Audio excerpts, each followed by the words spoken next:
எவ்வளோ தான் கிளைண்ட்டுக்கு நம்ம எஃபோர்ட் போட்டு ஒர்க் பண்ணாலும் மேக்ஸிமம் 2 மந்த்ஸுக்கு மேலே ஒர்க் பண்ண மாட்டாங்க.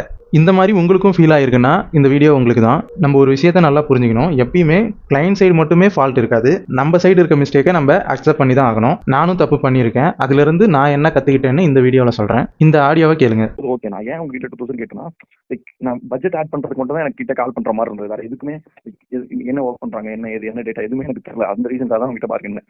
இப்போ நீங்கள் சொன்னாலும் எனக்கு எழுதி வச்சு யோசிச்சு பார்த்தா இவ்வளோ விஷயம் இருக்கீங்க. ஆனால் அப்புறம் ஜெகதீஷ் என்கிட்ட எதுவுமே சொல்லலை. இவ்வளோ ரீச் ஆகுது, இந்த இது என்ன எதுக்கு ஏதாவது ஒரு விஷயம் அப்டேட் பண்ணாதான் நான் பே பண்ணுறது ஒர்க் ஆகும் அப்படின்ற மாதிரி எனக்கு தோணும். இல்லை எனக்கு இந்த ப்ரைஸ் ஓகே, எனக்கு எல்லாம் என்ன ஒர்க் நடக்குது, அடுத்து ஃபர்தராக என்ன டெவலப் பண்ண போய் எங்கே எரர்ஸ் இருக்குன்னா சொன்னீங்க கரெக்ட் தான். Hi guys, this is day 48 of documenting my freelancing journey. நான் கேம்பெயினில் ஃபோக்கஸ் பண்ண அளவுக்கு கிளைண்டோட கம்யூனிகேஷனில் ஃபோக்கஸ் பண்ணல. ஸோ இந்த வாய்ஸ் நோட்டில் கிளைண்ட் அதை தான் எக்ஸாக்டாக சொல்லியிருப்பாரு. அண்ட் முக்கியமான மிஸ்டேக் என்னன்னா, மந்த்லி கேம்பெயின் எப்படி போகுது, என்ன ஆப்டிமைஸ் பண்ணியிருக்கோம் அப்படின்ற டீட்டெயிலாம் கிளைண்ட்டுக்கு எக்ஸ்பிளைன் பண்ணாதது. And most of the digital marketer பண்ணுற பெரிய தப்பு என்னன்னா, ரன்னிங் கேம்பெயினோட டேட்டாவை அனலைஸ் பண்ணாமல் அடுத்த கேம்பெயின் வர வரைக்கும் வெயிட் பண்ணுறது. ஸோ இந்த மாதிரி விஷயத்தெல்லாம் நம்ம சீக்கிரமாக ஷார்ட் அவுட் பண்ணலைன்னா கிளைண்ட் கண்டிப்பாக நம்ம கூட 2 மந்த்ஸுக்கு மேலே கண்டினியூ பண்ணுறது கஷ்டம் தான். இந்த எக்ஸலில் கிளைண்ட் நம்மளை விட்டு போகாமல் இருக்க நான் என்னென்ன விஷயங்கள்லாம் பண்ணுவேன் அப்படின்றத டீட்டெயிலாக சொல்லியிருக்கேன். அது வேணும்னா நம்மளை ஃபாலோ பண்ணிவிட்டு கிளைண்ட் ரிட்டன்ஷன் டைப் பண்ணுங்கள். நானே உங்களுக்கு பர்சனலாக சென்ட் பண்ணுறேன். தேங்க்யூ.